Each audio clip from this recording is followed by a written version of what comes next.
Ladies and gentlemen, Fourth and Trollers, welcome back to Fourth and Troll Fantasy, the most entertaining fantasy football podcast on the planet. My name is Noah Selby. And I'm Wes Selby. And we have arrived. It's time. It's time for the final episode of Season 1 of Fourth and Troll Fantasy. I can't believe we're here. It's for most of us, the fantasy football season has concluded, and it's feeling a lot of things. Wes, how you doing? I'm good. A lot has happened since our last episode. As many of you know, we have a Tuesday and Friday show. Our Tuesday show, we chose to cancel with the effect of Damar Hamlin and all that transpired. No, you've been you've gotten more of the details regarding Damar's health and how he's doing. So if you wouldn't mind just sharing for anyone that doesn't know all the details of how he is. Yeah, definitely. So in case anyone didn't catch it or realize or see what had happened and haven't really seen anything over the past few days, Bills' second-year safety Damar Hamlin made a tackle on Monday night and got up and was on his feet for a few seconds, and then collapsed onto the field and went into what we now know was cardiac arrest on the field. And CPR was being performed on the field. Super, super scary situation. And I feel like the entire sports world kind of stood still for a second, just because we didn't know what was going on. We didn't know the severity. I think a lot of us thought, I think that's someone fighting for their life out there on a field right now. And it turns out that was exactly the case. And so Damar was taken to UC Medical Center in Cincinnati, where he has been. He's in critical condition for the few days after the game. And then today, some great reports, Thursday, some great reports came in of Damar, making great strides in progress as far as his health goes, and being able to communicate some nonverbal communication, and he woke up, and one of the first things he asked, he was communicating with some of the medical staff and family and stuff like that by writing things down, but he wrote down and asked, "Did we win?" And these doctors said, "Yeah, Damar, you won. You won the game of life. You're alive. Like this is the biggest thing right now."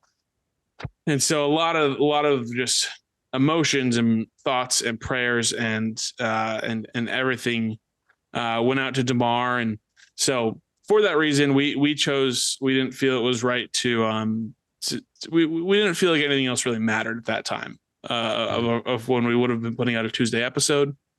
And so we chose to postpone our Tuesday episode, our final show, and here we are now. And we've got great reports of Damar's health. Now he is progressing, so that's a great thing. Another thing with that, though, is that Monday night game, as minuscule of a thing as that was in the moment, that was the fantasy football championships for a lot of people. Yeah, that was the end of the fantasy season. And West in the league you and I play in particular, it was there were the third place game and the championship game was being decided in that game. And while they may have been some long shots for any comebacks to happen, ultimately now we know that game is not going to be played at all. And so it's just such a strange ending to such a, can you imagine this season ending any other way? I guess is a way to look at it and think about it. No, I cannot imagine it ending any other way. There was, oh my gosh. And it was hard to not think logistically about the repercussions of everything when you cancel a game. And we'll jump into the rest of, the actual fantasy football stuff. But that was the biggest thing was the reason is horrible and horrifying. But then just think, in the real world, how does this change the playoff picture for the AFC? Exactly. I mean, both Bills and Bengals were fighting for the number one seed. And now it looks like the Chiefs have a walk-in to the first place. As of this recording, they haven't declared officially if the Bills Bengals will end in a tie or if they will call the game as it is and Bengals would have won 7-3.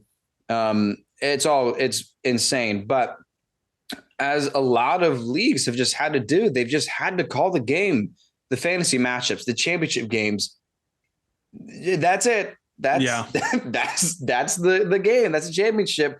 And as you said, Noah, in our personal league, it wasn't affected too much. It was a large difference between a large margin for both the first place and third place games. So that we're fortunate enough to have to deal with that. But in one of my other leagues, the one league that I was in the championship game for, Noah asked me, how's your game going? Right before the Monday night matchup. And I said, I'll just wait to tell you on the podcast, because it was Josh Allen.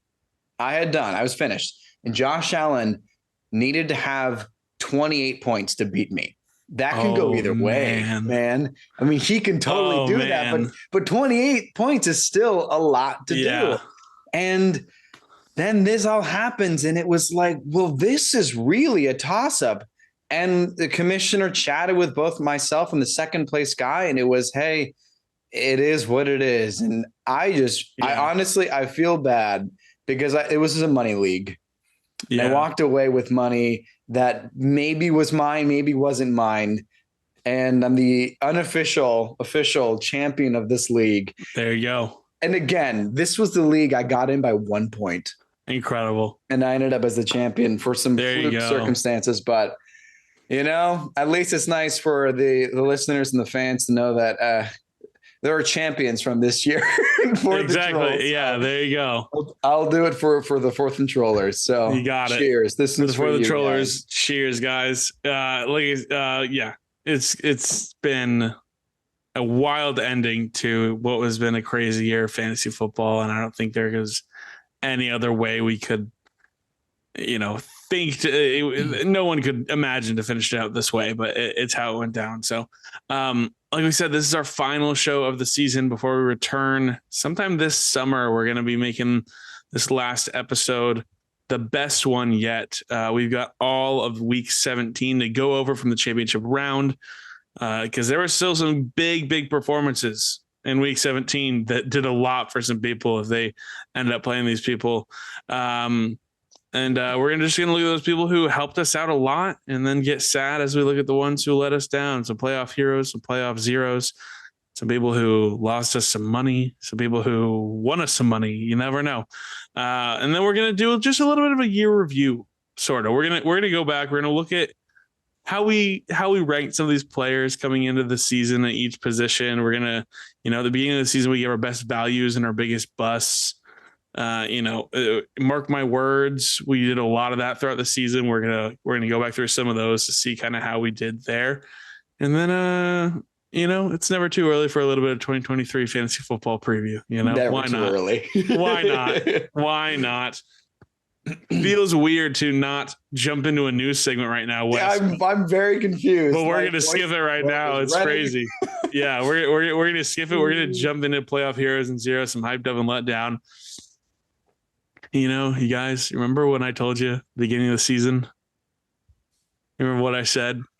I want to know the percentage of people who won their leagues with this Mike Evans, Tom Brady stack on their roster. Well, let me tell you what. Right. Let me tell you, 85 fantasy points between the two of them this weekend on championship weekend. I told you guys, I was right. You're wrong. I was right the whole time. I knew it the whole time. My goodness. I mean, Mike Evans, 48.7 fantasy points, 10 catches, 207 yards, and 3 touchdowns. Just like, hey, thanks for that now. And hey, Brady, thanks for the 37.7 fantasy points too, 432 yards and 3 passing touchdowns for Tom Brady. And then, of course, a QB sneak rushing touchdown for Tom Brady as well. man, the kicker in all of this was that I was playing in the losers bracket championship, and the guy playing against me had the Mike Evans Tom Brady stack. You went against the stack. Yeah, I went against the stack in the losers bracket championship. Oh my god! I was like, well, at least I go down swinging and with dignity because I called it. Boom, there you go. You know what's hilarious to me about this Mike Evans 3 touchdowns? It was the same exact route all 3 times. It was down the sideline. You know, it's funny. Here on our chat, Luke says, "Go Thurs, go Panthers." You just cover one route, Panthers. Yeah, cover one route. Yeah, you're winning. Yeah, you had a chance for the division. Yeah, literally. And then a punter pulled off the most athletic play I've seen all season. Oh my gosh, that was unbelievable. Wild. Jake Camarda, you are the most athletic man in the NFL. That was incredible. Yeah. Another guy who I think we can all just be happy for, Daniel Jones. Very much Not just because he rushed for 91 yards and 2 rushing touchdowns, and then had another 2 passing touchdowns on the day for 36 fantasy points. But Daniel Jones in his first year with Brian Daboll. Yeah. Man, I don't know if Daboll is a quarterback whisperer. What happened? He helped Josh Allen make the leap. I don't know that Daniel Jones has necessarily made a big leap. He doesn't have much help to leap with. But man, right. To see the Giants clinch a playoff spot this week was really, really awesome and good for them, man. It was exciting, super exciting to see that. Hey, if you survived the 2 weeks of hell that Davante Adams put you through in the fantasy playoffs, if you survived it, congratulations, because you probably won your league this week. Because 34.3 fantasy points from Davante Adams with no Derek Carr and with Jarrett Stidham as the quarterback, who had some friggin' swag, by the way. Dude was like out there just dropping dimes, walking off to the sideline, being like, "I'm him," like just like going in. I was like, all right, bro, geez, take it. All right, yeah. Give Derek Carr some dignity, I guess. I don't know. Like, what's going on here? Davante Adams, back to Davante Adams things in the fantasy championship. Like I said, if you made it through somehow, congratulations, because you got a good performance there. Oh, Austin Eckler. We're going to dive into where we were at on him in preseason West, because pretty hilarious. Yeah. Look back on. But Austin Eckler scored fantasy points on the ground this week. And that is not something he is used to doing, because 10 carries for 122 yards and 2 touchdowns. He had the 10-yard touchdown and then the 75-yard touchdown on the ground there. Just 4 catches. To carry. Yeah. Come on. Yeah. That is uncharacteristic for him this year. He has been very inefficient on the ground, and he has been the PPR machine, but he got it done.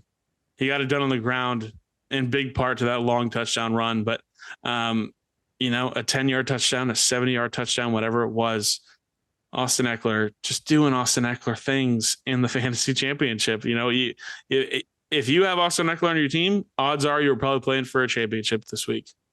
And he probably didn't let you down. And I'll say this, Wes, our league, our fantasy champion, Sir Hunter White, he had not only Austin Eckler on his team, but Christian McCaffrey also on his team with 31.3 fantasy points. Just doing Christian McCaffrey things. Oh, and this isn't even, I don't even think we tried to do this, but he also had DeAndre Swift on his team. He did, on his bench. No, I think, was he in his lineup? I think he was in his lineup because Tony Pollard is usually in his lineup in that flex spot, and Pollard didn't play. Because I do think DeAndre Swift was in his flex spot. Wow. And I can't even believe this. Insanely enough, I actually think, I'm not even kidding you, I actually think Brandon Ayuk, who's next on our list here, was also in his start. Hang on. I feel like we have to just confirm this now, because we didn't even try to do this. Because now we feel stupid that we let this guy have all these players. No wonder. Well, here's the thing. I said this during the draft on draft day. Was that he just kept having these players fall to him. And like T. Higgins fell extremely far to him. And we were all like, I was like, guys, what are we doing here? Like, why? Like, I was picking right after him, and I was like, guys, we need to not let him keep doing this. Like what's going on? And he just kept getting all these players and just he did have DeAndre Swift and Christian McCaffrey and Austin Eckler and Patrick Mahomes. Was Ayuk in his lineup, or was Ayuk on his bench? No, Ayuk was on his bench. That's man, his team was. So he could have scored more than the 150 that he put up. Yeah, I lost to him and missed on the championship to this guy's incredible team. So yeah, I can't take too much blame. Yeah, for not making against that team. No, not at all. Running down here, like we just said, 32.1 for Austin Eckler, 31.3 for Christian McCaffrey, 27.7 for DeAndre Swift, 26.7 for Brandon Ayuk. And then the what I'm going to say here is the fantasy playoffs MVP. Absolutely. I think it's Jerick McKinnon. I think it's safe to say it's Jerick McKinnon, 22.6 fantasy points. How do you score 22.6 fantasy points at the running back position and you carried the ball twice? How does this happen? Touchdowns. Yeah, how does this happen? Like, it's just, what are we doing here? Like, this is just crazy.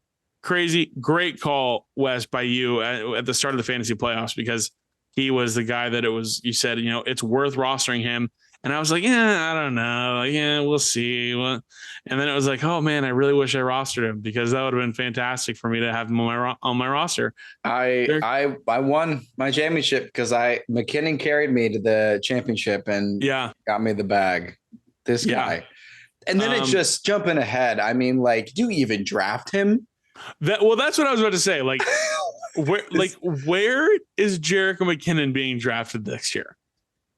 People are going to take him really high. I feel like I don't think you should, but I don't think people will take him high.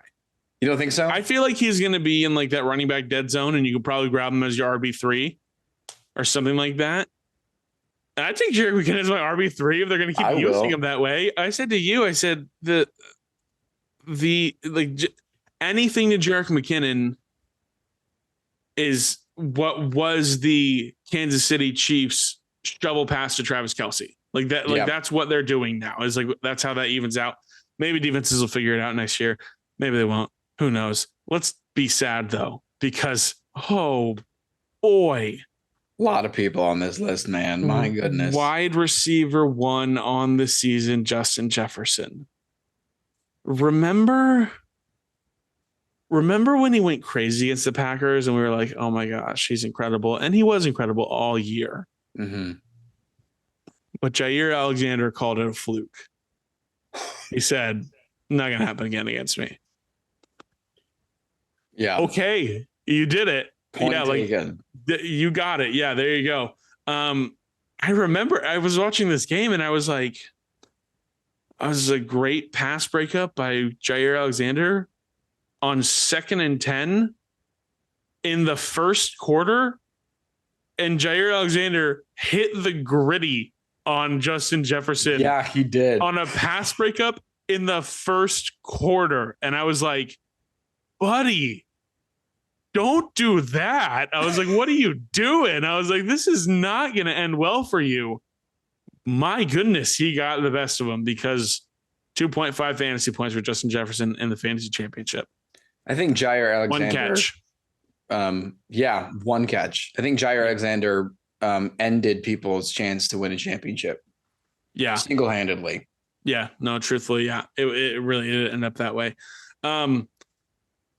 Oh man, his quarterback, Kirk Cousins, just 7.9 fantasy points. That Packers, that game was just atrocious for the Vikings. It was, I remember hearing some analysts go, don't let Aaron Rodgers get hot to end the season in a where he must win. Like, that's not going to be good. Yeah. And it's true. Like, I know Aaron Rodgers isn't out there playing defense and picking off Kirk Cousins 3 times, but that Packers team just absolutely dominated. They've got a feeling about them right now that I'm like, man. Which, quick shout out to you, because you said Aaron Rodgers was worth playing in the championship, and he did pretty well. He had 0.06 under his projection. So he had 16.94. It's projected 17. I ended up playing him over a guy we'll talk about here in just a second, but I played him over Trevor Lawrence, which was, still it's a loser's bracket, but it was still the good call there. So yeah, pat on the back. There you go. Thanks, man. I got you. Still a guy that, Aaron Rodgers loves, but still didn't do anything, was Christian Watson. 2.1 fantasy points. Another guy in that game, Dalvin Cook, 6.4 fantasy points. Just these guys who have done really good things for your team all year, and they didn't do anything in the fantasy championship. Tyler Lockett, 3.5 fantasy points. Amon-Ra St. Brown, the wide receiver, 7 on the year, 10.2 fantasy points in the fantasy championship. Yeah. Okay. Evan Ingram, who was in the conversation for fantasy playoffs MVP, that didn't pan out. 3.9 fantasy points. Zay Jones, my week 17 dud, 5.4 fantasy points. Yeah, because the Houston Texans just let people run all over them. So there you go. Same thing. All these miserable players. Yeah, Trevor Lawrence, 4.5 fantasy points. Miles Sanders, 6.1. Alvin Kamara, 9 points. Leonard Fournette, 8.7. Saquon Barkley, 7.3. Jalen Waddle, 8.2. Terry McLaurin, 5.7. Ramondre Stevenson, 7.1. Jahan Dotson, 6.7. Deontay Foreman, coming off of a historic game, 3.5 fantasy points. Just playoff zeros. Sorry, guys. Yeah, if you made the championship, sorry. It panned out not the way you were hoping for it to happen. So disappointing. Playoff zeros. Yeah. Followed by some unlikely names in the playoff heroes, Mike Evans and Tom Brady, and Justin Jefferson and Amon-Ra St. Brown in the playoff zeros. But week 17 championship, crazy times. Crazy things always happen in the championship. So it's a little bit wild here, but Wes, that's going to do it for, the present season, all this stuff. Wow. It's crazy. We closed it out, man. Let's go ahead. Let's just have some fun. Let's have some fun. Noah, looking over our rankings. I'm a fan of fun. I'm a fan of fun too. I'm also a fan of fun. Let's look over, Wes. In the preseason, we ranked our players this year, where we thought they would finish. And now we're at the finish line. So let's go over it, Wes. Let's jump into the quarterbacks here. I believe so. We each publicly shared on our social media accounts and on the podcast. We each had 2 of our positions available. I believe I shared my quarterbacks and my tight ends. You shared your running backs and wide receivers. Wes, run me down how I did with my top 10 quarterbacks. And I've actually got your quarterbacks here too, because I want to look over and compare them as well. So there we go. Okay, that's fun. Okay, so I want to give you the choice. Do you want to hear your order first, or do you want to hear the actual top 10? I want to hear who I had as my quarterback 1, and then where they actually finished. Okay, so I'm gonna go from 10 to 1. So my quarterback 10 and what their actual rank was, and my quarterback 9 and what their actual rank was, so on and so forth. Well, I'll get you the people that you missed. And then the people that I missed out on. Yeah. So number 10 you predicted would be Joe Burrow. Okay. Yeah. Who finished as quarterback number 4. Yeah.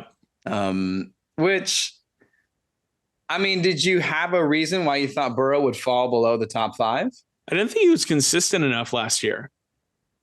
He had the flashes where he had his big games with Jamar, and he had his big, he had his big games, but I didn't think he would be so consistently good above the 20-point threshold, and with those boom games with the 28 to 30 points and stuff like that. Yeah. And honestly,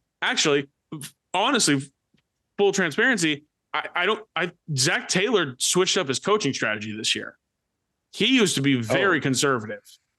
I agree. And I guess he realized, hey, I might have the second coming of Tom Brady as my quarterback here. So let me go ahead and just air this out and be a passing offense. Yeah. One of the most physical wide receivers in Jamar Chase too. Yeah. Yeah. And probably one of a top 3 wide receiver 2 in T Higgins, followed by probably the best wide receiver 3 in the NFL on Tyler Boyd. Like it's like just that arsenal of receivers is crazy. But I thought Zach Taylor was going to be stupid and continue to be stupid. So there it was. But no, Joe Burrow outplayed that QB10 for sure. Yeah, and it started out pretty bad. I think you Yeah. might have thought, oh, okay, Burrow having first 2 weeks has like maybe a total of like 12 points. Not looking too great, but yeah, finished at number 4. All right, so you said QB9 was going to be Dak Prescott. He finishes QB20, but remember he was hurt weeks 2 through 7, so you kind of get a pass on this. He's still kind of climbed back into the ranks for a little bit, but also the last few weeks warranted enough for you and I to say that he's not a reliable fantasy quarterback. So yeah, he still has a successful enough offense that I think was worth being in the top 10 as a prediction. But yeah, there's that. You thought QB8 was going to be Patrick Mahomes. I did. Yeah, he is QB1. He is. Yeah. And on top of that, he's the only player from the season to have 400 points. Oh, well, there you go. But it made sense. It made sense when you thought he went from Tyreek Hill to his wide receiver 1 as Juju Smith-Schuster. Yeah. We all fell for it. We thought, oh, I mean, they're still going to be good, but no, I'm going to say he's probably the MVP. I mean, we'll see how Jalen Hurts pans out for the postseason. And how the injury ended up. Yeah. But my goodness. And then speaking of falling for it, hey, just like you said number 7 was going to be Russell Wilson. And he finished as 17, QB 17, which I think is way higher than I expected. I was told. That's pretty impressive for him. Big asterisk on this one. You thought QB 6 was going to be Kyler Murray. Still finished in the top 20. Kyler Murray finished at QB 18 specifically. Yeah. Again, these are ESPN standard point systems for quarterbacks. That's where we're getting our rankings from. So those are your 10 through 6. Here's your top 5. You thought Jalen Hurts would be number 5, and he still finishes number 3, even though he missed the last 2 games. That rushing ability and rushing touchdowns, that is so huge. 4 straight QB sneaks on the goal line. I remember watching that and going, okay, what are we doing here? Like, this is just absurd. Yeah. And he's still great. And I'm not even worried about him being injury prone for next season. I know there's a lot of concern. He's still a top guy. Yeah. All right. So number 4, we thought QB4 would be Tom Brady. He finished as number 11, believe it or not. He somehow barely. The last game, probably. It probably was the last game. Was maybe in the 20s for some of the season. But number 3, again, another asterisk. It's funny with these injuries. Lamar Jackson. Yeah. That was going to be QB3, hurt the last 4 weeks, still finished QB13 on the season. Again, he was unbelievable the first 3 weeks and then just kind of dipped off and ended up being part of our fluker for real even for a moment. But, he's still awesome. And I hope for the Ravens' sake in the real world that they get him for the playoffs, because Tyler Huntley is not going to win against any of these teams. No chance. QB2. Noah, you believed the QB2 is going to be Justin Herbert. Yeah. And I can tell you exactly why he finished as QB12. They don't score in the red zone. The Chargers are not good when they get inside the 20. They have such a poor touchdown efficiency. You're missing so many touchdowns from Justin Herbert. Yeah. You just miss out. He gets you so many yards. He's not even throwing a ton of interceptions. It's just a lack of touchdown production. So it's a bummer because he should be up there. They just freaking score touchdowns. Last but not least, QB1. I think just as everybody predicted, you thought Josh Allen would be the QB1, and he finishes QB2. Yeah. So from 10 to 1, I will tell you the actual rankings, and then you get your full consensus on the comparisons from the actual top 10 versus your top 10. Number 10 on the season was Jared Goff. Yeah. The old Lions QB, just slinging it whenever he wants. Number 9, Kirk Cousins. 8, Trevor Lawrence. 7, Daniel Jones. Number 6, Geno Smith. Number 5, Justin Fields. Number 4, Joe Burrow. Number 3, Jalen Hurts. Number 2, Josh Allen. And number 1, Patrick Mahomes. Before you give your thoughts on it all, I put a little asterisk for Josh Allen because he was only 26.05 points away after that one drive on Monday night for possibly being QB1. We'll never know. But obviously, if you had Josh Allen, you probably got to the championship. You probably lost. Yeah. But it's just the way that it went. All right. How do you feel? Yeah, I mean it's crazy to think. I don't know if you have it in front of me, Wes. I'm looking at actually your quarterback rankings here. I think I'm probably quite similar. You, Wes, yourself here had four of the top 10 quarterbacks outside your top 15, which I think I probably did as well. I think I probably also did. Trevor Lawrence was your QB 15. Sure. Geno, well, you said Drew Lock, but I put in parentheses Geno Smith as the Seahawks starting quarterback. I mean, QB 6 as is your QB 30. Daniel Jones, QB 27 as your QB 7, and Justin Fields, QB 25 as the QB 5. I don't know if you have mine in front of you. I'm sure I was quite similar there as well. Just a wild year. A wild year for fantasy. So many. And here's the thing. Felt like that, like QB 7 and beyond just kind of shuffled its way around a lot towards the end of the season. And it was, in and out and stuff like that. I will say, talk about it a little later. Trevor Lawrence has me excited for next year. Obviously, Justin Fields has me excited for next year. Mm-hmm. A lot of guys here that I think have a lot of promise. A lot of guys that I think are going to be good value next year. Kyler Murray is not going to be ready for the regular season right away. Right. Here's the hope is that Sean Payton becomes head coach of the Arizona Cardinals. And whenever Kyler does come back, he comes back and he lights it up. So what a wild year for quarterbacks, huh?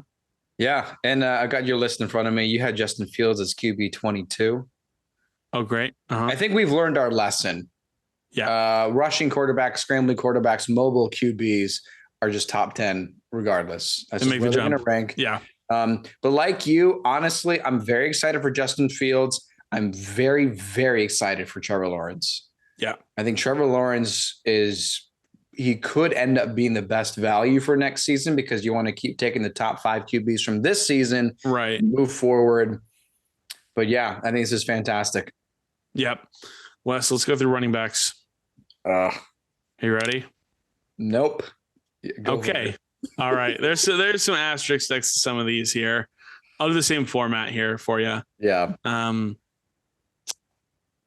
You had as your RB1 Christian McCaffrey. Oh, I'll go 10. I'll go 10. Okay. Spoiler. Christian McCaffrey's my RB1. Christian McCaffrey. There you go. You had as your RB10 Austin Eckler. Yeah. Is our RB1 on the season? I've heard. All right. I'll just explain I was more focused on the ground game than I was the passing game. I thought 10 catches a game. Yeah. I thought Justin Herbert was going to carry more of the load this season. And it was the same thing as last year. It was just all Eckler all the time. Eckler, it's very unlikely, but Austin Eckler should be in the offensive player of the year conversation. I mean, it's still going to be probably Justin Jefferson, maybe Tyreek Hill, but I think Austin Eckler had an unbelievable season. He should be in the conversation for sure. RB9, Alvin Kamara finished as the RB17. Ew. RB8, Saquon Barkley finished RB5. There you go. Dalvin Cook as your RB7 finishes the RB10. This is when you get a little hot here, Wes, because Aaron Jones as your RB6 finishes the RB8. Derrick Henry as your RB5 finishes the RB4. And then we got a couple asterisks here because Jonathan Taylor was your RB4. And obviously he was a little stinky a little bit this year, but also he was hurt this year as well. So missed some time, missed some games. Biggest asterisk we can add here is your RB3 Javonte Williams. Finishes the RB78. Oh, you counted? Yeah, RB 78 on the season. Yeah. Thank you for doing that. You're welcome. You're welcome. Here, and we can pour one out here for this next guy because Najee Harris is your RB2, RB 14 on the season. He got to 14 somehow. I don't understand how. What? He had some good rushing games. Obviously, he had the receiving game-winning touchdown on against the Ravens, on Sunday night. So it's just absolutely great. I don't know how he got up to 14. It was ridiculous. And then Christian McCaffrey as your RB1 was the RB2 on the season. Wow. Crazy stuff. From 1 to 10 here, we got Austin Eckler, RB1, Christian McCaffrey, RB2. RB3 on the season, Josh Jacobs, who was your fantasy RB31 coming into the year. I feel like I was lower. I feel like I was lower, to be honest. Yeah. I feel like I was lower than that, but RB31 to RB3 on the season here was Josh Jacobs. RB4, Derrick Henry. RB5 here was, I have it here written down. You silly goose. Sorry, Saquon Barkley. RB5. RB6 was Nick Chubb. You had him at RB16. Can't blame me on that one either, to be honest. I think nobody was that high. RB7 on the season, Tony Pollard. That's right. RB20 was your RB24 coming into the year. RB7 to finish it out. RB8, Aaron Jones. RB9. Where are we at here? I just had it written down. RB9. Wow, did I lose this? You silly goose. I'm so silly. Line up all the geese in a row. I'll be the silliest one. The least silliest. You'd be right at the front is the silliest. I'll be in the front. My golly. How do I not have this? I just had it written down. All right, let's just think here, Wes. RB9 on the season. RB9? I already told you, dude. I gave you my rankings. Here, you want me to pull it up? I got the ESPN rankings right here. Do you have it? RB9. Let's see. 1, 2, 3, 4, 5, 6, 7, 8, 9. Ramondre Stevenson. There you go. There it is. Not even in your top 30. I don't even think I really knew his name. Yeah, exactly. Yeah, there you go. I don't think I had heard of him. Yeah, exactly. This season. RB9 Ramondre Stevenson and RB10 Dalvin Cook. The running back position is a little bit of a headache. Yeah. And obviously the biggest miss was Najee Harris. I thought his talent, as I've said throughout the season, I thought his talent was going to outperform the horrible offensive line that he had in front of him. And that just wasn't the case. I'm shocked beyond belief. He even made top 20, let alone top 15. Yeah. That's amazing. I'm relieved, very relieved Christian McCaffrey actually made it to there. Because that was, you and I had this discussion. If everyone's healthy, every game of the season, who's the best? It's Christian McCaffrey. Yeah, it's Christian McCaffrey. Yeah. So I'm very relieved to know that he made it to RB2 because he is that good. He does deserve it. But man, what are we gonna do about Josh Jacobs, huh? He seems fed up with Raiders. He seems frustrated with McDaniels. There was some beef before preseason. Yeah. Derek Carr is going to be gone. Devontae Adams says he's going to stay, but I mean, I'll just say it now. Sure seems like the window's opening up for Tom Brady to show up in Vegas because we'll see. Dana White tried to finagle that with him and Gronkowski. I don't know if I'm ready to take Josh Jacobs because what a weird relationship for him and the Raiders. Yeah. He's openly said he's frustrated. Yeah. We gotta figure that out for sure. Wes, just one more, to throw some flowers at you here, Wes. Yeah.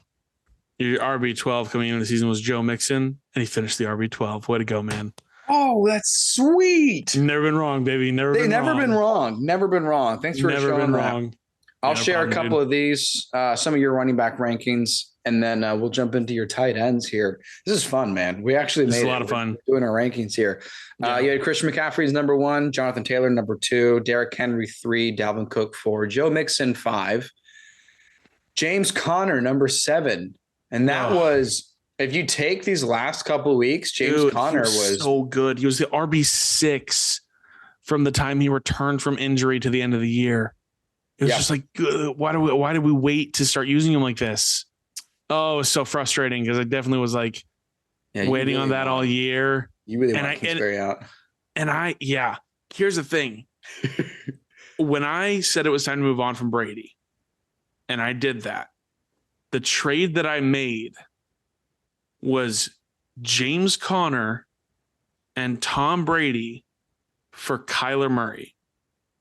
Oh, And it was like, okay.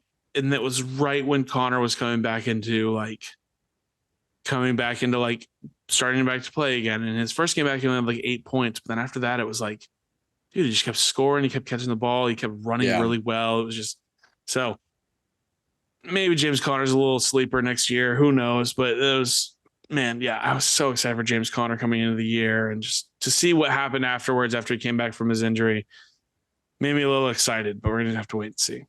Yeah, it is.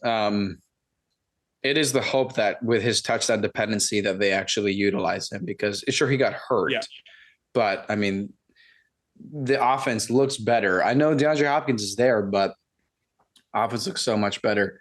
And I think the last one I'll just share from your personal rankings, you had Leonard Fournette as number 8. You're really high on him. He ended up really cooking these last few weeks. Yeah. We were talking about this playoff Lenny potential, and now it is playoff Lenny time. They have secured that division. So, he's done pretty well, but it'll be interesting to figure out how the Bucs want to use Rachaad White next season. That's a big question mark. Especially if there's no Tom Brady. Most likely no Tom Brady. I'll say it now. Yeah. So we'll have to wait and see there. Let's jump into tight ends, Wes. Yeah. Hey, this is run me down. Who did I get right, wrong? What did I do well? You know what? I forgot to write down the actual position rankings. I think I've got them in front of me. I have them, but I can't. I don't know if I'll be able to read off. Oh no, I got it. Never mind. I just had the 10th spot on your rankings mislabeled, and it's already done, ready to go. Okay, perfect. So you had for your tight ends, number 10, you had Cole Kmet. Stop. I want to let you know that I excluded Taysom Hill from the actual tight end rankings. Cole Kmet finished number 10. Oh, let's go, dude. Let's go, baby. Let's go. That was sweet. Gosh, the heartbreak for the first 3 weeks of the year. And I was like, I'm such an idiot. And then I just. Good for him coming back into things. Yeah, the time position was such a disappointment that, if you get 13 points, you're top 5. I was just about to say, Cole Kmet was tight end 10 with 68 points scored on the season. Yeah, pretty much. Oh, I got it right here. He had 131.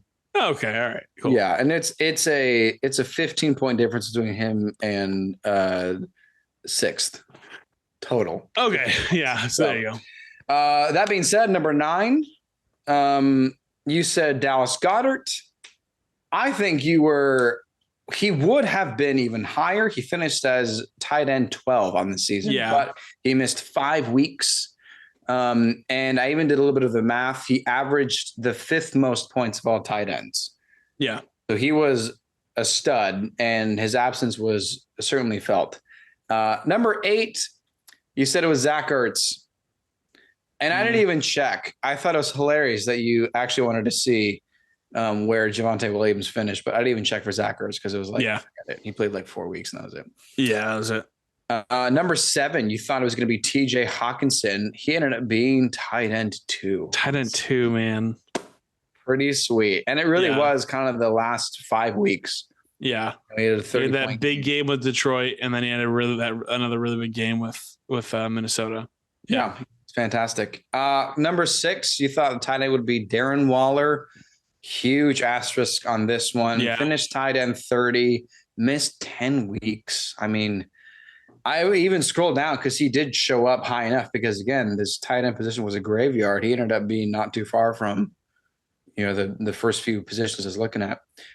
Number 5, you thought would be George Kittle. He finished number 4. Dude, this end of the year Kittle, bro. And with how bad the position is, it's just, yeah, naturally he ends up as tight end 4. There you go.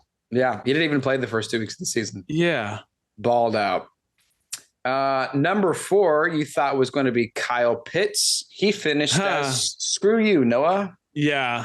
Thanks, dude. Yeah. I also didn't check because tight end 31. You checked it? Okay. Yeah. Appreciate it. Yeah. You thought tight end 3 was going to be Dalton Schultz. He finished as tight end 8. So still, dude, I was 10. So excited to see that he made his way back into the top 10 because he was hurt and then he had to deal with Cooper Rush. And I'm going to stand by it, man, with how bad the position was. If he was healthy and had Dak all year, I think he finishes top 3. It's very possible. I mean, so he missed 2 games and he also had 2 games with 0 points during that Cooper Rush time. Yeah. So, I mean, we'll never know, but I think Dalton Schultz should absolutely be drafted. Yeah. I would be very fine if he was my only tight end. I would want to get another tight end just for an injury's sake, but yeah. Because, yeah. Last 2, obviously, you had Mark Andrews and Travis Kelce as your top 2. You decided Travis Kelce was going to be tight end 2, and you thought Mark Andrews would be tight end 1. Andrews finished number 3. Yep. And obviously Kelce was number 1 on the season. So the only players you missed, this is going to be very interesting because shot in the dark for a lot of us. The official top 10, number 10, Cole Kmet. Number 9, Juwan Johnson. Having a couple of twenty games every now and then, I guess, whatever. Number 8, Dalton Schultz. Number 7, Tyler Higbee. Freaking guy, man. Was it just from that Broncos game? Probably. It may as well have been, yeah. And remember when he was averaging like 12 targets a game with Matthew Stafford for like 4 weeks? Yep. Yeah, there you go. It was that and then the Broncos game. Yeah. Number 6, Pat Freiermuth. Yeah. I don't feel like I gave him enough love. I don't know how he wasn't in my top 10 coming into the year. I really don't. I don't know if maybe I just thought this passing offense was going to be not good. I don't know. That is one thing I look back at and I go, I don't know how I didn't have him top 10 because he definitely deserved to be there. Yeah, I will admit I did not show him enough love. I was so frustrated with the Steelers offense for the first half of the season that I just kind of abandoned that idea. Number 5 was Evan Ingram, of course. After what we saw this last half of the season, this guy was nearly a playoff savior, playoff MVP. Number 4, George Kittle. Number 3, Mark Andrews. Number 2, TJ Hawkinson. And number 1, by 80 million points, Travis Kelce. Yeah, I'm taking him in the first round. I'm taking him in the first round, no matter where my pick is. If he falls to me, if I have the 101, I'm taking Travis Kelce. And if he falls to me at the 107, you're all idiots, and I'm taking Travis Kelce. You got to try it. You got to try at least one random league and get the 101 and take Kelce. I've seen, and we don't play on Underdog Fantasy, Wes, but Underdog Fantasy just did their way too early mock drafts. Yeah. And they have Travis Kelce at the 101. I don't even blame them. I think it's brilliant. I think it is absolutely brilliant. The gap between Travis Kelce and TJ Hawkinson and Travis Kelce and any other tight end until Kyle Pitts maybe becomes what we think he can be. There's no reason to not just take Travis Kelce in the first round, no matter where he is. Unless I don't know. It's really hard to argue against that. It just retrospective on the season, it's really hard to argue. Yeah. And then maybe recency bias. I don't think it is. I truly think in my mind right now, I'm going, yeah, if Kelce gets to me, like in the first round, I'm getting like, it's like truly like that's where I'm at this point. Cause it is such an advantage to have that guy on your team. Yeah. And it's not even like just a position, but like, it's just like, what are we like? This is crazy. And I know like he's getting older. Don't care. Yeah. I was about to say, it's not even like, he's the only decent option. No, he's unbelievable every single week. It's not so much that everyone is really bad. It's that. And he's so good that it's so good. Anyway, that's the top 10 tight ends for this Top 10 tight ends. There we go. season. Boom. There we go. Let's close it out here with the wide receivers, Wes. Your wide receiver 10 coming into the year. Oh, You remember who it was? yeah, I think it was Tyreek Hill. It's Tyreek Hill. Yeah. Finishes a wide receiver 2. Yep. Love it. Yeah. Love it so much. Mike Evans was your wide receiver 9. Finishes the wide receiver 11, probably thanks to Just from this Sunday. last week. Yeah. Mm-hmm. Just thanks to week 17. Your wide receiver 8, Stephon Diggs, finishes your wide receiver 4. CeeDee Lamb was your wide receiver 7, finishes as a wide receiver 6. Ooh. AJ Brown was your wide receiver 6, finishes as the wide receiver 5. I was hyped up about that Yeah. one, man. Don't worry, keep flexing. Keep flexing while I say this next one. Your wide receiver 5 was Cortland Sutton. Finishes the wide receiver 45 on the year. Oh man, I fell for the bait, man. Yeah, what a complete disappointment that was. I was ready for the ride in Broncos country. There you go. Yeah, Off a cliff. I know you were, because I pulled your quarterback rankings, Wes. Do you know who your quarterback 2 was? Was it Russ? It was Russell Wilson. Yeah, I was so hyped up.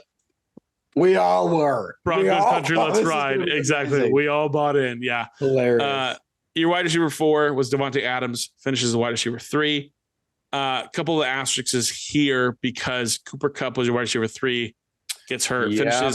still finishes as wide receiver 21. He didn't play half the season. That's unbelievable. It's unreal. You got to Like, at draft this him point, again. Exactly. You have to. You have to draft him again. And I'm going to let all my league mates think it's not safe. And I can't wait because it's going to be so good. You're so can't wait. bad. This I is can't public. wait. This is recorded and I documented. know. I don't care. I'm going to have Travis Kelce, Cooper Kupp, and freaking Tyreek Hill on my team. I don't know. Who knows? Trevor Lawrence, Yeah, there you go. 3rd round. Another asterisk here. Jamar Chase, you had as your wide receiver 2. He was wide receiver 15. Obviously, he dealt with injury as well and didn't have any production in this week 17. So there you go. And then obviously you nailed it. Wide receiver 1, Justin Jefferson. My man. Crushed it out of the park, dude. We nailed that one for sure. That's pretty good. It's pretty freaking good, dude. Pretty freaking good. We'll go through it here from the top 10. Wide receiver 10 on the year, Amari Cooper. Wow.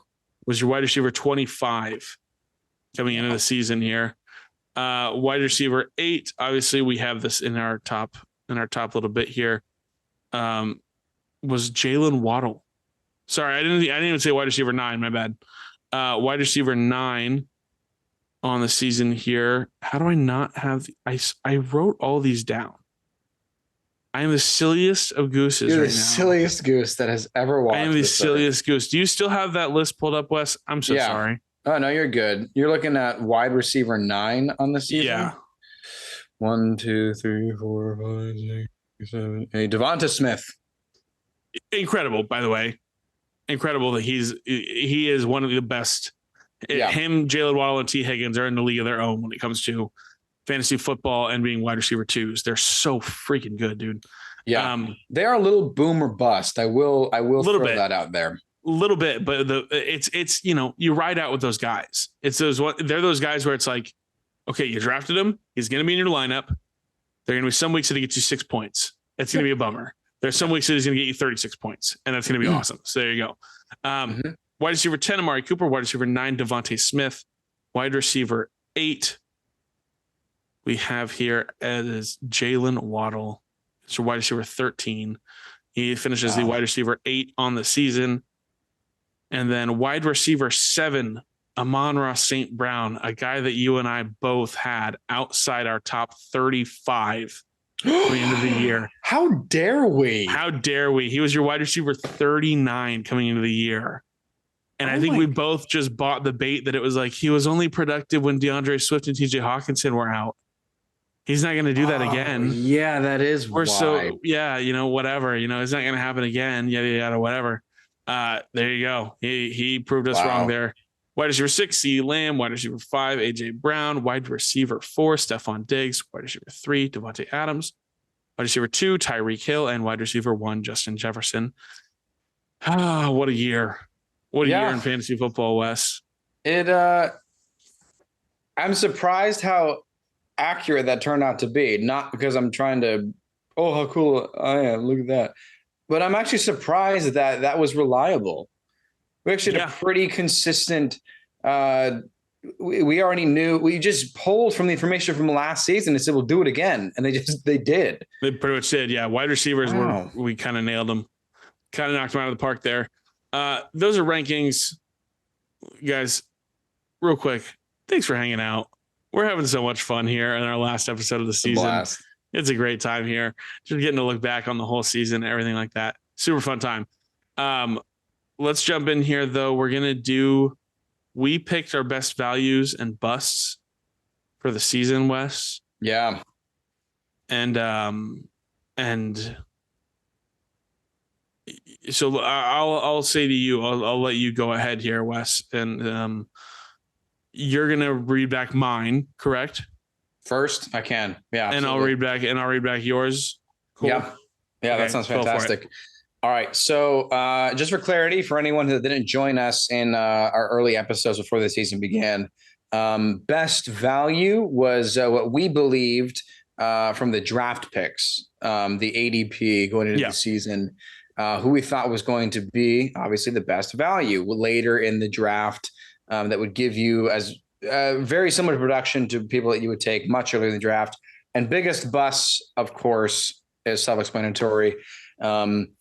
So Noah, your best value, do you remember who it was?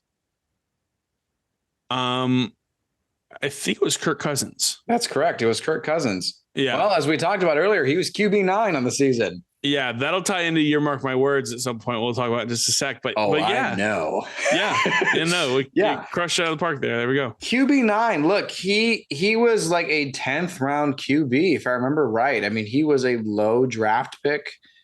People did not believe in him, and you were absolutely right. And I thought a lot of it had to do with Justin Jefferson, and it did, but he did a lot with TJ Hawkinson and KJ Osborne, and Adam Thielen had a couple of good games as well. Just a couple of stats here. His best performance of the season was 32 points. Yeah. In the greatest comeback in NFL history. Yeah, exactly. Yeah. And that was all basically that second half. His worst performance was week 11 against the Cowboys. He had 2 points.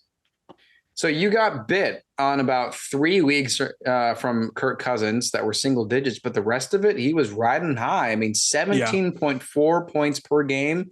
I'll take that. And that was QB9. So best value, yes, 100%. Nailed it, Noah. Biggest bust, you said it was Deontay Johnson. Hell yeah, I did. Now let's take a look here at Deontay Johnson. So before the season began, his ADP was about 43 overall. He was about a late 4th round, early 5th round talent. He was a top 20 wide receiver taken off the board. The consensus was about wide receiver 16. He finished wide receiver 29. Yeah, he did. He averaged 10.8 points per game. His best performance was 20 points. His worst performance was 4 points. Mike Williams and Amon-Ra St. Brown were taken after him. At least their ADP was below him. Was it a bust? Sure it was. I think so. It was. And I'm so happy that it panned out. Your best performance was 20 points. His next best performance, and he did not break this again all year, was 16.4 fantasy points. He only went above 16.4 fantasy points twice all year long. The 20-point game and the 16-point game came when Mitch Trubisky was the quarterback. Mitch Trubisky was the quarterback, and that's when that happened. And that was a big proponent for me. Was I just don't think the targets are going to be there. Well, guess what? The 16-point game, 11 targets. The 20-point game, 10 targets. Besides that, 3 other double-digit target games all year. Like talking my talk and it paid off. I love it. I'm really excited about that. It makes me really happy that that one panned out for us. And both those right. Never been wrong. Bust. Yeah. With that being said, I want to transition. In your opinion, just off the top of your head here, who you thought was the best value and the biggest bust just from the season? If you're just thinking. Oh, I think best value. I mean, there's so many options here that you could go with. I think I would probably say best value is probably Josh Jacobs. Of course. Yeah.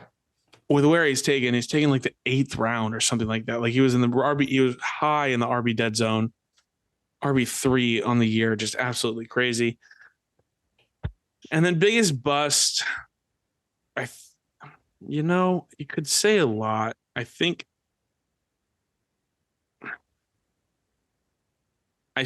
I'm gonna say Kyle Pitts was the choices for me. Kyle Pitts is the other. Is the other one a running back? Yeah, of course. It's Najee Harris. Oh, well, I mean, Najee Harris got back to RB14. Yeah, I was gonna say Jonathan Taylor, to be honest, but yeah, it was up there. But Kyle Pitts for me is the biggest bust on the year. So actual best value, I think, is Josh Jacobs. Actual biggest bust, besides Deontay Johnson, Kyle Pitts. Of course.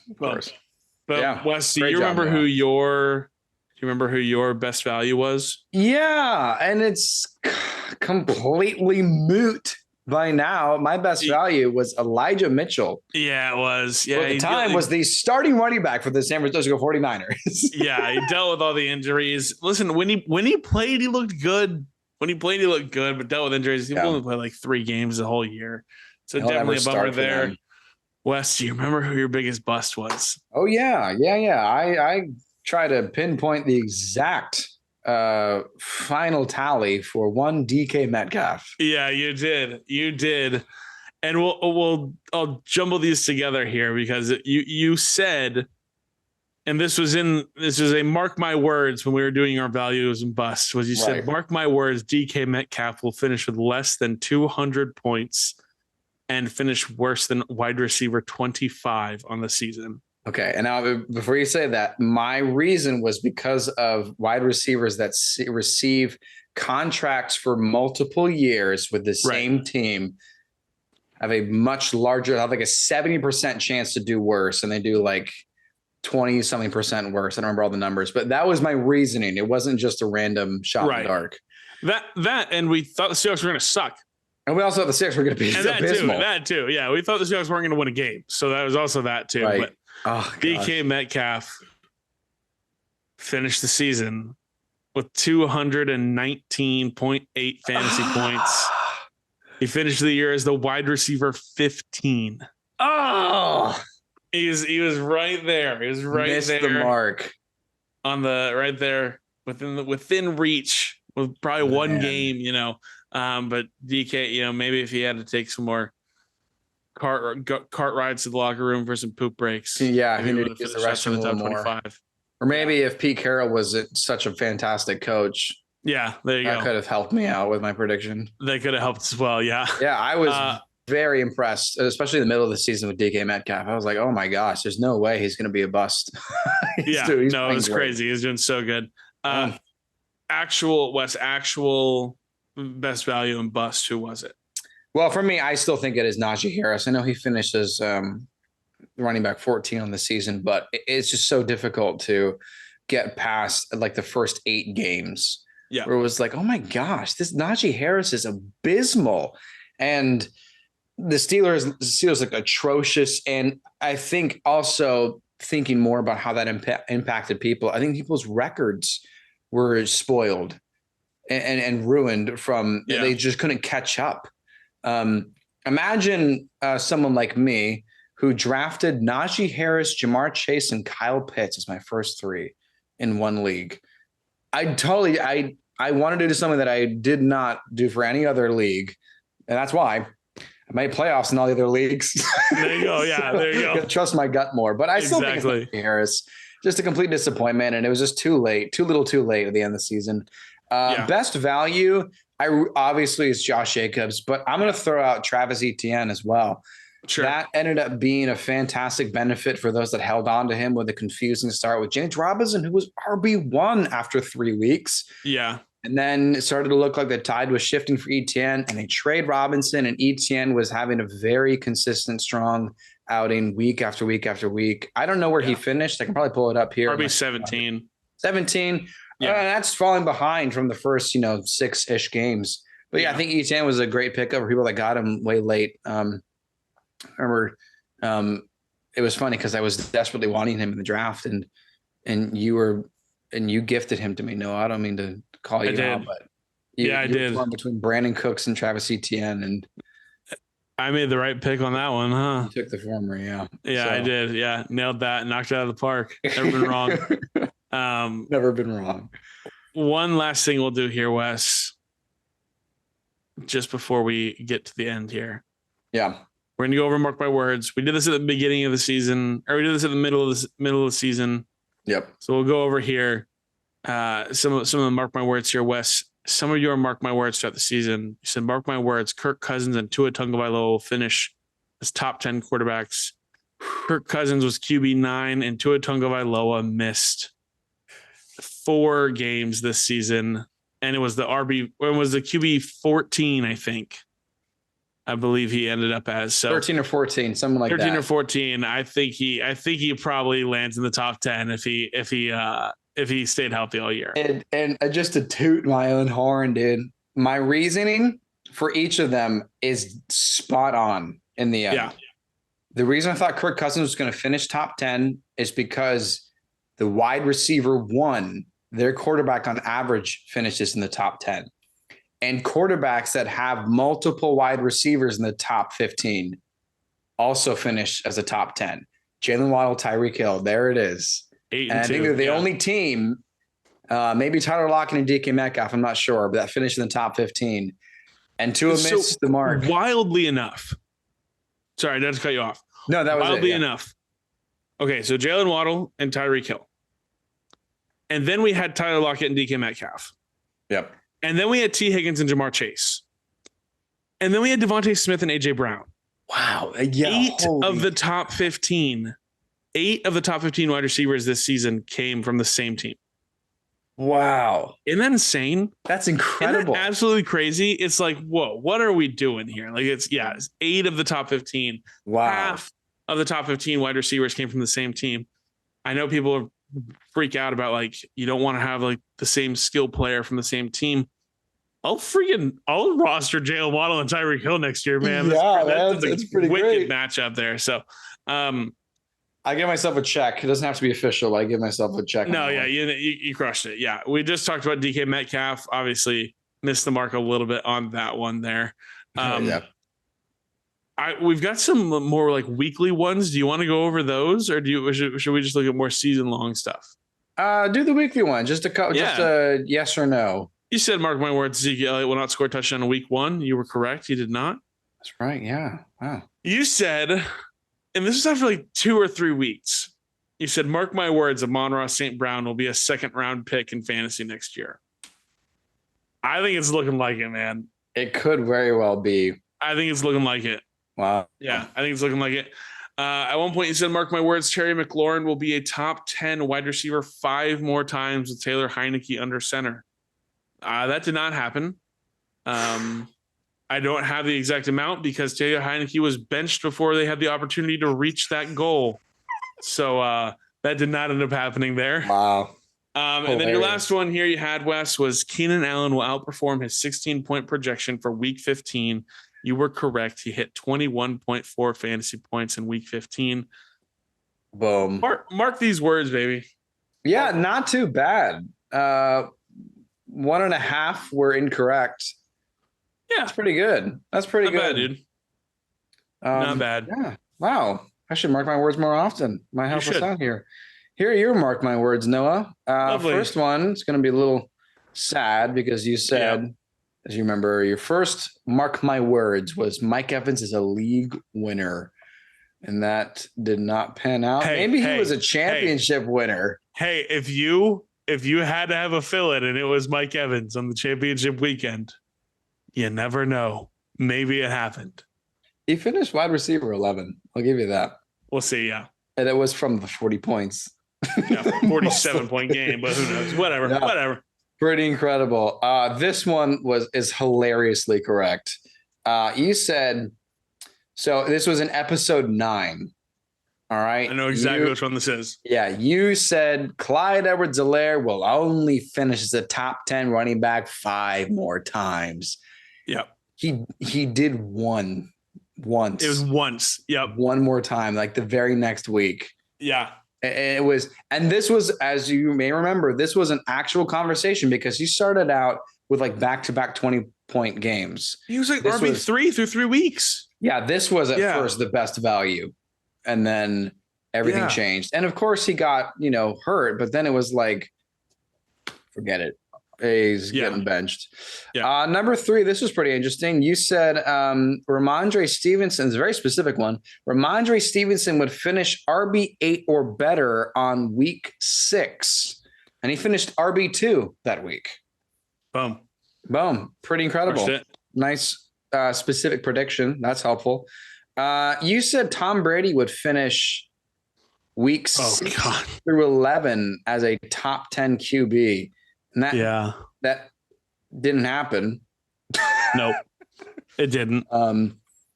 So anyway, moving on.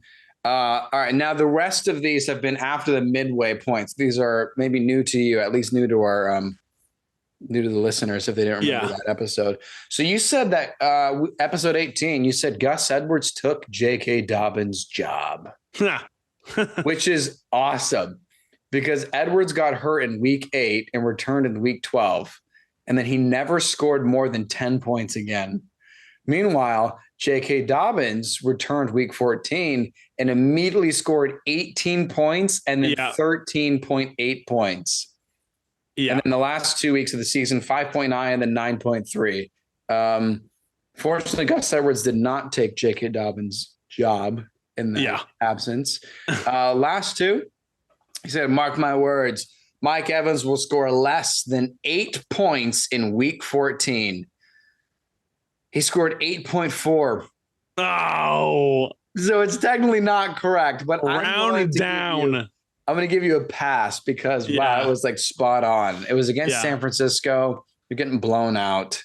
Maybe some garbage time helped with that. But your absolute greatest, mark my words, is your last mark my words. You said Zonovan Bam Knight will score single-digit points in week 15. This was following a 13-point performance, a 16.8-point performance, and a 15.7-point performance. You said single digits.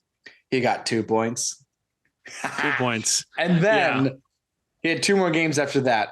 2.3 points and 6.4 points. Yeah. That's how he finished the season. Fun fact, he never saw more than 8 carries after week 15, and he totaled in 2 weeks 25 rushing yards. Wow. Including a negative 2-yard rushing game. Yeah. God, that was terrible. On prime time. Turntables have. Anyway, those are your mark my words. Yeah, I know that. Nice. Wrapping up some mark my words. Well here. Done, man. Fun stuff. Let's give a couple names here. Yeah. For the trollers to marinate on. To sit with. Yeah. Over the off season of fantasy football into the draft season. Let's talk about some guys that I guess just I mean, we didn't need to give much explanation. Maybe it's a hunch. Maybe it's just a feeling. Maybe we're just liking how they look. But guys that we're looking forward to for 2023, give us a few guys here. I'll give a few guys and we'll close out the 2022 fantasy football season. How's it sound? That sounds fantastic. Great.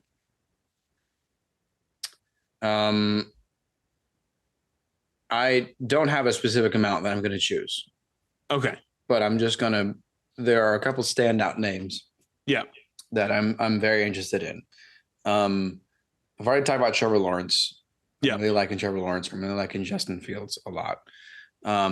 Believe it or not. So there are some other running backs that I'm excited to draft. I think their ADP is going to be pretty good based on where they stand. Talking about Travis Etienne as an option as well. I really like James Cook. Okay. And I think there is an opportunity for James Cook to end up as a best value for next season, at least in the running back position. The way he has been playing the last few games have been phenomenal. Devin Singletary has also been doing really well, but I know that a second-year running back is so much better than a rookie running back. 9 times out of 10. The one exception is Najee Harris. Everything else, it's just he's been playing great. He's really strong. He is very agile. His brother is Dalvin Cook, so he's got familiarity in the running back skill. I like him a lot. For wide receivers, I'm ready to draft Jahan Dotson. I feel like Jahan Dotson is a borderline wide receiver 2 in the lineup. Okay. I think he could be a locked in wide receiver. Mm-hmm. He's been making some fantastic plays. I also like Jameson Williams.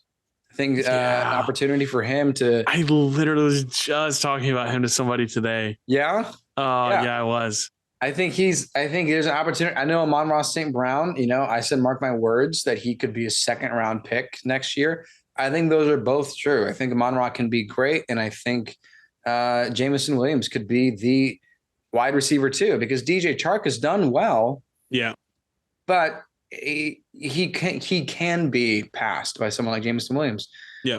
Those are some of the guys that I'm thinking off the top of my head. I have a list. It's on my phone, but I'm using it to record here. Yeah. Live. So I don't have the list. It's good stuff. It's good stuff to think on. Thinking of. Yeah. All right, Noah, who were you marinating over during the summer for some players you want? I don't know how I'm going to stop thinking about Tyler Algier. Ooh. I think Tyler Algier is somebody I'm very intrigued by. And it comes from a place of, I think over the years, I've been very running back focused in the first few rounds. And that guard is shifting. Like that game style and game play is shifting when it comes to fantasy. You took Justin Jefferson number 2 overall this year in Fantasy West, and you were playing, you had a shot at the championship, this past year, and you took Justin Jefferson in the first round in the league that you won the championship in, correct? That's correct. Yeah. Yeah. So we look at these first round guys and go, okay, I'm thinking I'm going to go wide receiver, like I talked about earlier, Kelsey in the first round, stuff like that.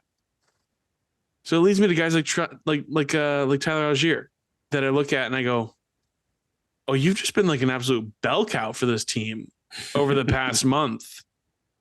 And it only leads me to believe that you guys are looking at what you have for next year and going, okay, this is what works, this is what doesn't. And it feels like Tyler Algier works.